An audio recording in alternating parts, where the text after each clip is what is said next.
Ah putain, mais je vais pas rester. Ça va? Ça va? Alors moi, je suis trop heureux d'être là, c'est trop beau, c'est magnifique. Moi, je suis un kiffeur. Hein. Ah putain, je vois la vie en bleu, là, comme ça, avec mes lunettes fumées. Je sais, on dirait un producteur porno allemand des années 80. Non mais je sais que quand je suis rentré, il y en a qui se sont dit, attends, c'est pas un caméraman de Jackie et Michel, lui? Voilà. Ouais, mais j'ai tout du producteur, qu'est-ce que tu veux, voilà. Ouais, non, mais te fous pas de ma gueule. C'est-à-dire que je suis pas encore gros. Non. Ben non, mais tu me juges. Je le vois. Mais je serai plus jamais maigre. Ouais, tu vois, je suis entre les deux. Je suis un mi-gros, voilà. Et je suis pas tout seul. Ouais, mon salaud. Non, il y en a plein. Il y a que des mi... Il y a même des mi-grosses au fond, là-bas, j'ai vu. Ah bah, c'est la parité, hein, attends. Ouais. Après, on n'est pas plus cons que les autres, hein. On sait ce qu'il faudrait faire pour être maigre. Hein. Galette de flocons d'avoine, soupe d'ortie, pas d'alcool, pas d'alcool. Pas d'alcool. Je l'ai déjà dit, non? Ouais, ça me manque déjà, quoi. Alors que c'est vrai que pour être mi-gros, c'est plus simple. Hein. Si tu veux, au réveil, thon à l'huile, rillettes de canard, 2 Suzes. Pan. À midi, côte de bœuf, tu vois, sauce Saint-Marcelin, une quille de Saint-Joseph, une deuxième, encore une autre. Je paye la mienne, celle du patron, part jamais sur celle du patron, la démarrante, la bleue, un peu d'ecstasy pour la rigolade. Le soir, agendas et anulingus devant Netflix. J'adore l'anulingus. Tartiflette au mois de juillet, je suis mi-gros, c'est mon choix et je l'assume.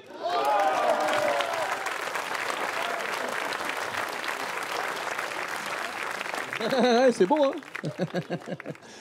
Après, moi, je le vis bien d'être mi-gros, mais il y en a qui le vivent très mal. Si vous saviez le nombre de bateaux de mi-gros qui attendent au large. Après, non, mais attends. Après, c'est pas facile. Facile.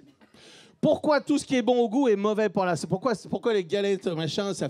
Pourquoi c'est pas le céleri qui fait grossir? Ah, moi, je peux me passer de céleri. Hein. Moi, je peux me passer de céleri. Tout le monde peut se passer de céleri. J'ai encore jamais croisé quelqu'un dans un supermarché passer devant un étal de céleri et faire nom de Dieu. Mais j'ai une envie incontrôlable de me faire un potage avec tout ce céleri. Non.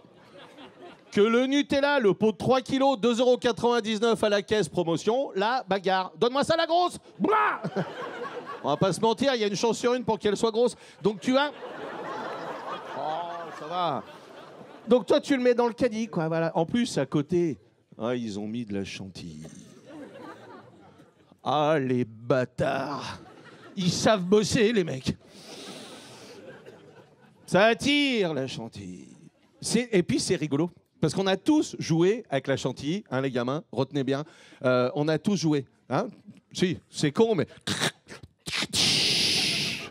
Chérie, surprise. Bah, tu peux essayer de faire ça avec du céleri, ça marchera pas. Ah non, hein. Mets-y une belle branche de céleri. Même une végane, elle y va pas. Donc, je sais, j'ai essayé. Voilà. Un réveillon végane, on se faisait chier. Il y a des véganes, là? Non. Bah, en même temps, quand tu vis pieds nus, tu traverses moins les rues. Hein, c'est sûr que... Non, on s'était fait chier. Il y avait un dress code au réveillon, tous en noir, ongles noirs, cheveux longs, un chicot sur 9. À minuit, on écoutait Zaz en marchant sur du compost. Voilà, je fais putain, les gars. Mais après, je fais pas l'apologie du cholestérol, hein, parce que là, je veux faire mon summer body. C'est pas la lavane, calme-toi. Mais c'est vrai, donc je vais courir tous les matins au parc, moi aussi. Et c'est dur, parce que quand t'es en surpoids, on te juge. Ce matin, un clodo, il m'a regardé et il m'a dit « C'est trop tard !» L'enculé, putain. Après, bon, c'est vrai que j'étais tout rouge, je faisais une crise d'asthme, puis j'étais à l'arrêt. Donc vraiment, j'étais même pas encore arrivé au parc. Donc vraiment... Je me allé à la salle une fois, tu sais, la salle pour, de fitness, tu sais, la séance gratos. Je suis arrivé, oh, la femme de l'accueil, tu sais, elle m'a regardé que ça. Elle m'a dit, bon, vous venez chercher quelqu'un? J'ai dit, je fais des pompes tous les matins. Elle me dit, sur le corps d'un autre. Parce que là, j'ai dit, dis donc, toi, t'es hôtesse d'accueil, hein. Fallait bosser à l'école. Bac pro commerce. Non, mais quand je suis vexé, je suis de droite. Voilà, ce que je te dise. C'est vrai que je suis de droite, j'ai une Rolex. Vous avez vu que j'avais une Rolex? Non? Public de gauche. C'est pas une vraie? Vous connaissez la phrase de Séguéla qui a dit « Un homme de 50 ans qui n'a pas encore de Rolex a quand même un peu raté sa vie. » Ouais, ou alors il est jamais allé à Marrakech. Ouais, je l'ai acheté dans le souk. C'est une Rolex. Le vendeur, il m'a dit, franchement, à l'œil nu, ça se voit pas. Il avait qu'un œil, l'autre. Putain.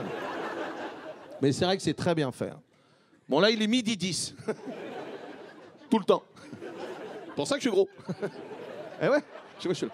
Oh, encore. Vite, un tagine. On dit un ou une tagine. Bon, maison 2. Voilà. Non, mais c'est vrai. Non, mais j'ai une Rolex parce que je suis de gauche, à la base. Hein. À la base, parce que c'est vrai que je reviens de vacances à Cannes avec des amis qui ont du blé. On va pas se mentir, hein. C'est plus fun d'être de droite. Putain. Ah ouais.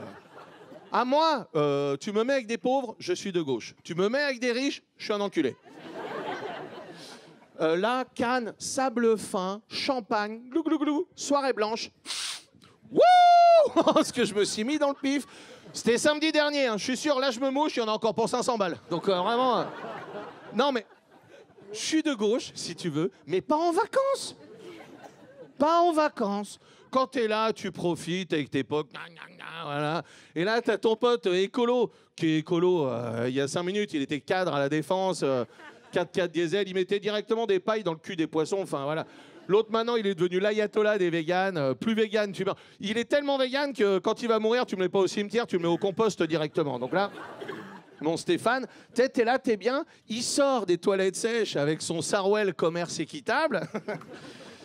Ça n'a rien d'équitable. Hein. C'est lui qui le porte, c'est moi qui le sens. Donc là... Son froc, c'est du terreau. Tu plantes une graine dans la poche, 15 jours après, t'as des endives. Donc... c'est moins crédible.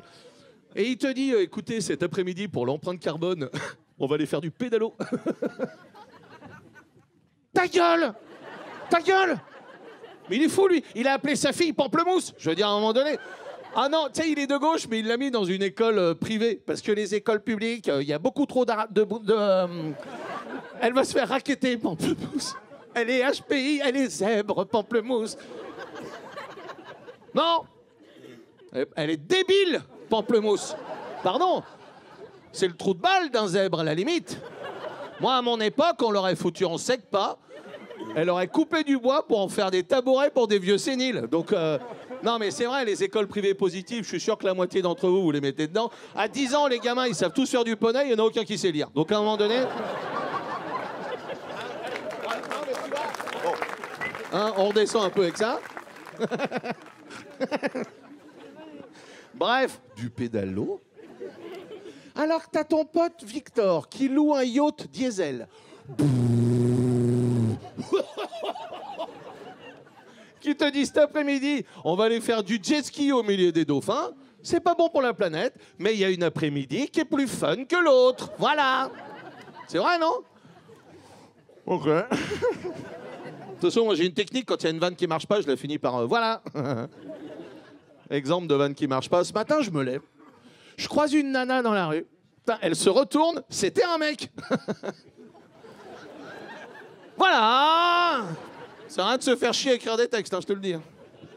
Non, mais c'est vrai, je suis de gauche, mais voilà, bon, qu'est-ce que tu veux que je te dise? Mais j'ai rien contre les riches. Souvent, leurs milliards, ils l'ont pas volé. Souvent, ils l'ont volé, t'as raison. Mais souvent, mais pas tous. Les gars, ils sont brillants. Jeff Bezos, il a inventé un logiciel dans le garage de ses parents. Qu'est-ce que tu as inventé dans le garage de tes parents? Rien, voilà. Mais personne. Moi, si. Moi, j'ai inventé comment fabriquer un bang avec une bouteille d'évian et un trou. Voilà, c'est tout. J'ai pas toussé. Et après, j'avais l'impression d'être possédé par les Rastafari. Et j'allais écrire des paroles pour mon groupe de reggae.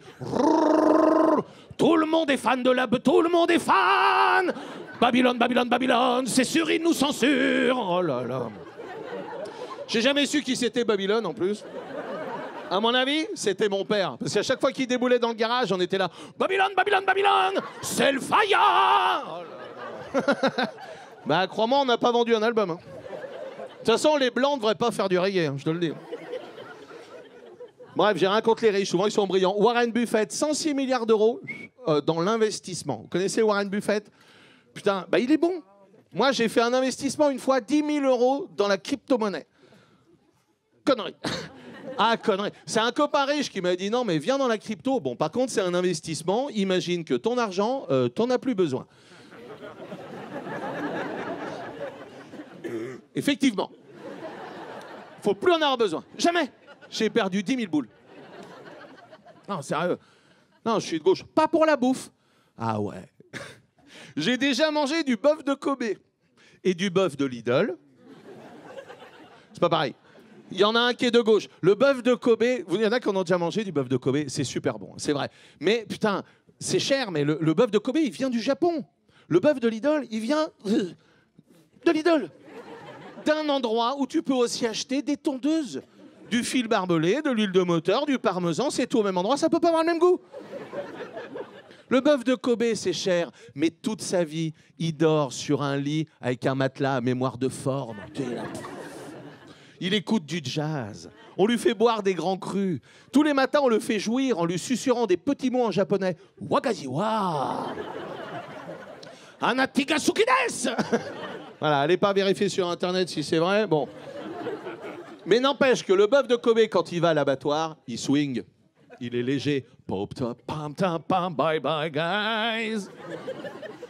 Le bœuf de Lidl, non, c'est pas pareil. Il te dit, c'est... Non, le bœuf de Lidl, déjà, au départ, c'est un cheval. Donc, tu sais, il dort sur du béton. Il a une hanche en bois. Il cloque-dick. Il fume des gitanas. Chienne de vie. On le réveille toutes les nuits en allemand. Nine Inch Strigen. Ah, la viande, elle est nerveuse, hein, crois-moi. On lui fait écouter du Vianney. C'est génial, Vianney, mais l'autre... Le bœuf de Lidl, il va pas à l'abattoir, il se suicide avant. Donc, c'est la seule viande qui est morte avant d'avoir été tuée. Donc là... Et toi, on te dit, c'est pareil. Alors, t'y vas, tu vois, tu claques, crac. Ah, putain. Un chicot. Et t'es de la classe moyenne. Alors tu dis, bon, ben, soit c'est un implant à 1007 non remboursé, soit tu dis, franchement, cette dent, je m'en servais pas. Merci, mesdames et messieurs, je m'appelle Yann Guillarme.